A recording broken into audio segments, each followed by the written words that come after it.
Jane's father, George Austen, met Thomas Fowle, the son of the Kintbury vicar, at St John's College, Oxford, in 1747. When he graduated, George Austen became ordained, and later became vicar at Steventon, where he opened his home as a place of study for young men before they went to university. Among these students were the sons of Thomas Fowle, who was himself now vicar at Kintbury. Studying in Steventon, the Fowle sons, Fuller, Tom, Charles and William, lived close to the Austen children and became close friends.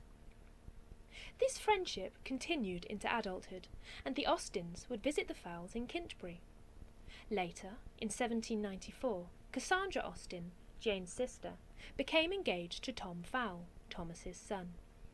Tragically, Tom died before the wedding could take place.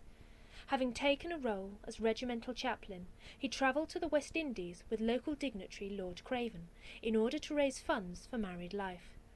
Sadly, he died of yellow fever before he could return home. The two families stayed in touch, however, with Cassandra and her family visiting Kintbury on numerous occasions and frequently writing to each other, keen for news. Of particular interest to Jane is news of Fuller Craven Fowle, who inherited the role of Kintbury vicar from his father Thomas Fowle in 1798. He and his wife Eliza feature regularly in Austen's letters, as she shares news of them with Cassandra, impatient to hear news of their health, and, in 1798, the birth of their daughter Elizabeth Caroline.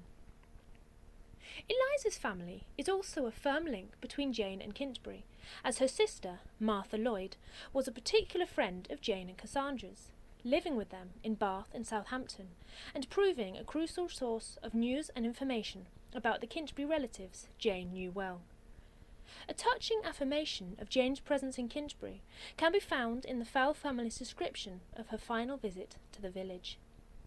Her health was somewhat impaired.